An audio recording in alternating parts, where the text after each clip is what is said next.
Hello, dear student and respected viewers. Myself Deepak Kumar Thakur, guest assistant professor Kamla Rai College, Gopalganj, affiliated with Jayaprakash University Chhapra. प्रिय विद्यार्थियों, आज हम लोग BA part one history subsidy के लिए प्राचीन भारतीय इतिहास जानने के स्रोतों से संबंधित जो चर्चा कर रहे हैं उसी को आगे बढ़ाते हुए आज हम लोग विदेशी यात्रियों के विवरण को देखेंगे। इसमें देखेंगे जो महत्वपूर्ण तथ्य हैं क्या क्या हैं। भारतीय साहित्य के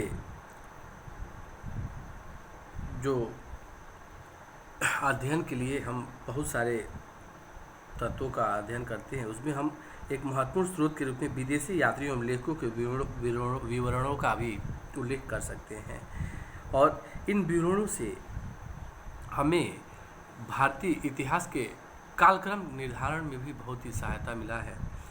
और फिर जो तथ्य हैं साहित्यिक साक्ष्य, भारतीय साहित्यिक जो साक्ष्य हैं उनसे इनकी मिलान करके जो तथ्यों की प्रामाणिकता का भी हम निरूपण कर सकते हैं।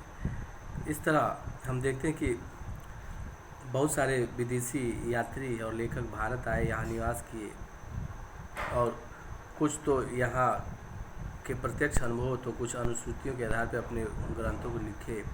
और इन लेखकों में हम देखते हैं कि यूनानी, चीनी तथा अरबी फारसी लेखक विशेष रूप से उल्लेखनीय हैं। अगर यूनानी लेखकों की चर्चा हम करें तो देखते हैं कि यूनान के प्राचीनतम लेखकों में टेसियस तथा हेरोडेटस का नाम प्रसिद्ध है। टेसियस ईरान का राजवैद्य था तथा उसने ईरानी अधिकारियों द्वारा ही भारत के विषय में जानकारी प्राप्त की थी, परंतु उसका विवरण आश्चर्यजनक कहानियों से परिपूर्ण होने के कारण अविश्वसनीय हो गया है। हेरोडोटस को इतिहास का पिता कहा जाता है, फादर ऑफ हिस्ट्री कहा जाता है इन्हें। उसने अपनी पुस्तक हिस्टोरिका में 5वीं शताब्दी ईसा पूर्व के भारत फारस के संबंध का वर्णन किया है। इसका विवरण अधिकांशतः अनुश्रुतियों और अफवाहों पर आधारित है। सिकंदर के साथ आने वाले लेखकों में नियार्कस, आनेसिक्रिटस तथा अरिस्टोबुलस के विवरण अपेक्षाकृत अधिक प्रमाणिक एवं विश्वसनीय हैं।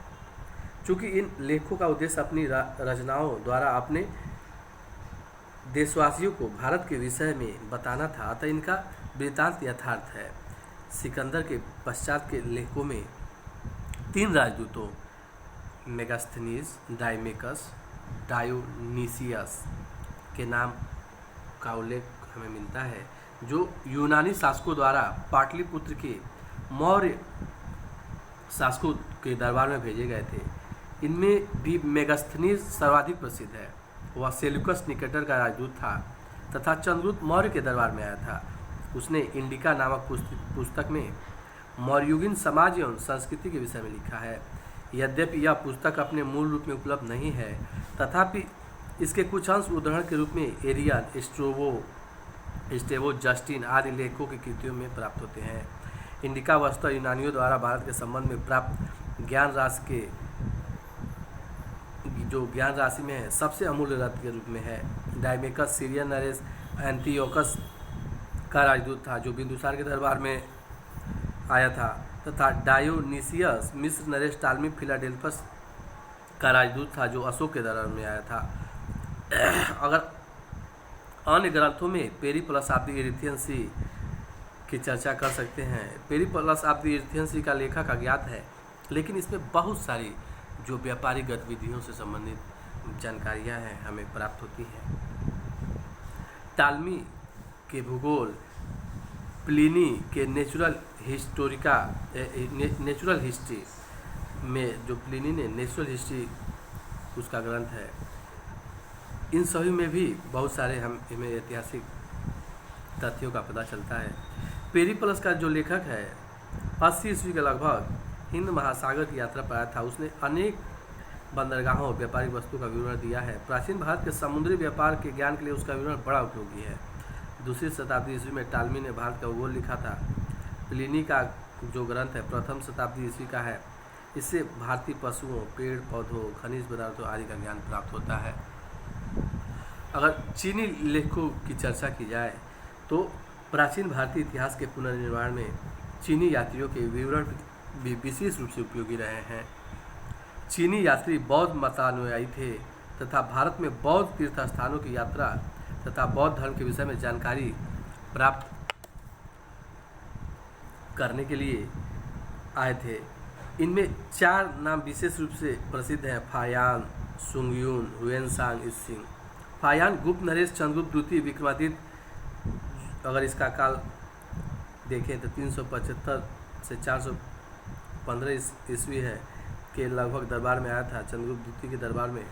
उसने अपने विवरण में मध्य देश के समाज एवं संस्कृति का वर्णन किया है। वह मध्य देश की जनता को सुखी एवं समृद्ध बताता है। सुंगयुन 518 ईस्वी में भारत में आया। उसने अपने 3 वर्ष की यात्रा में बौद्ध ग्रंथों की प्रतियां एकत्रित की। चीनी यात्रियों में सर्वाधिक महत्वपूर्ण हुएनसांग या युआन च्वांग का नाम आता है, जो महाराज हर्षवर्धन के शासनकाल में लगभग 629 ईस्वी का लगभग यहाँ आया और उसने 16 वर्ष तक यहाँ निवास किया, विभिन्न स्थानों की यात्रा की तथा नालंदा विश्वविद्यालय में 6 वर्षों तक रहकर शिक्षा प्राप्त की। उसका भ्रमण वृत्तांत सीयूकी नाम से प्रसिद्ध है, जिसमें 138 देशों का विवरण मिलता है।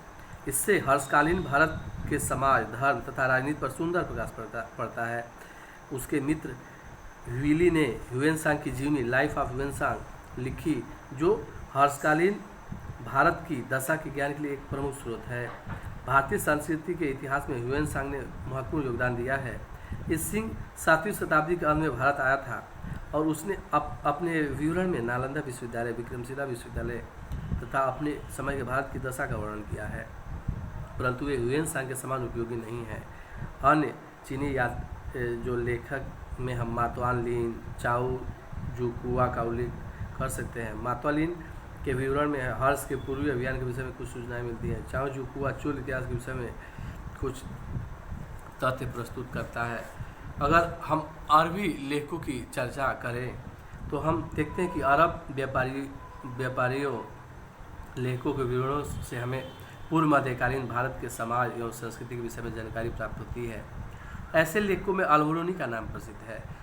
अल-बरूनी का जन्म 973 ईस्वी में ख्वारिज़्म में यानी खीवा में हुआ था। उसका पूरा नाम अबू रेहान मोहम्मद इब्न अहमद अल-बरूनी था। प्रारंभ में उसने साहित्य तथा विज्ञान का अध्ययन किया एवं इन विद्याओं में निपुणता हासिल की। उसकी विद्वता से प्रभावित होकर ख्वारिज़्म के मामूनी शासक ने उसे अपनी मंत्रिमंडल में नियुक्त कर लिया और 1017 ईस्वी में गजनी के सुल्तान महमूद ने ख्वारिज़्म पर आक्रमण किया और उसे जीत लिया। तो अनेक लोगों को बंदी बनाकर जब ला रहा था तो उसमें अल-बरूनी भी एक था। महमूद उसकी योग्यता से अत्यंत प्रभावित हुआ तथा उसने उसे राज्य ज्योतिष के पद पर नियुक्त कर दिया। भारतीय तथा यूनानी दोनों ही पद्धतियों में उसने ज्योतिष का अध्ययन किया तथा निपुणता प्राप्त की। गणित, विज्ञान एवं ज्योतिष के साथ साथ अल-बरूनी अरबी, फारसी, संस्कृत भाषाओं का भी अच्छा ज्ञाता था। वह महमूद गजनवी के साथ भारत आया, किंतु उसका दृष्टिकोण महमूद से पूर्णतः भिन्न था। वह भारतीयों का निंदक न होकर उनकी बौद्धिक सफलताओं का प्रशंसक था। भारतीय संस्कृति के अध्ययन में उसने गहरी दिलचस्पी दिखाई और गीता में वह विशेष रूप से गीता के अध्ययन से प्रभावित हुआ था। भारतीयों के दर्शन, ज्योतिष, विज्ञान संबंधी ज्ञान की वह प्रशंसा करता है। अल-बरूनी सत्य का हिमायती तथा अपने विचारों का पक्का था। उसने भारतीयों से जो कुछ भी सुना उसी के आधार पर उनकी सभ्यता का वर्णन प्रस्तुत किया। अपनी पुस्तक जो तहकीक-ए-हिंद, किताबुल हिंद उसको कहा जाता है, तारीख-ए-हिंद जिसका अर्थ हुआ भारत की खोज में, उसने यहाँ के निवासियों की दशा का वर्णन किया है। इससे राजपूतकालीन समाज, धर्म, रीति रिवाज, राजनीति आदि पर सुंदर प्रकाश पड़ता है। ज्ञात होता है कि उसके समय ब्राह्मण धर्म का बोलबाला था, बौद्ध धर्म का अस्तित्व समाप्त हो गया था।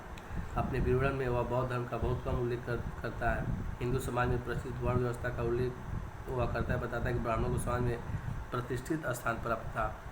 पेशावर स्थित कनिष्क बिहार का भी वह विवरण देता है। अल-बरूनी का विवरण चीनी यात्रियों के विवरण की भांति उपयोगी नहीं है, क्योंकि उससे भारत में भ्रमण करने का बहुत कम अवसर प्राप्त हुआ। उसके समय बनारस तथा कश्मीर शिक्षा के प्रमुख केंद्र थे, किंतु वह इन स्थानों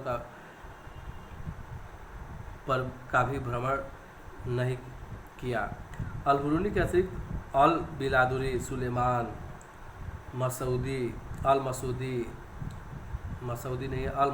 हसन, निजामी, फरिश्ता, निजामुद्दीन आदि मुसलमान लेखक भी हैं जिनकी कृतियों से भारतीय इतिहास विषय महत्वपूर्ण जानकारी हमें प्राप्त होती है।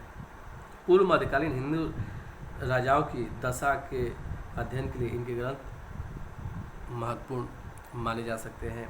उपयुक्त लेखों के अतिरिक्त तिब्बती बौद्ध लेखक तारानाथ, जो 12वीं शताब्दी के समय में इन्होंने ग्रंथों की रचना की, कंगयूर तथा तंगयूर, इससे भारतीय इतिहास के विषय में बहुत महत्वपूर्ण तथ्य हमें पता चलते हैं, किंतु उसके विवरण भी ऐतिहासिक नहीं लगते हैं। वेनिस का प्रसिद्ध यात्री मार्को पोलो 13वीं शताब्दी के अंत में पांड्य देश की यात्रा पर आया था। उसका वृत्तांत पांड्य इतिहास के अध्ययन के लिए उपयोगी है।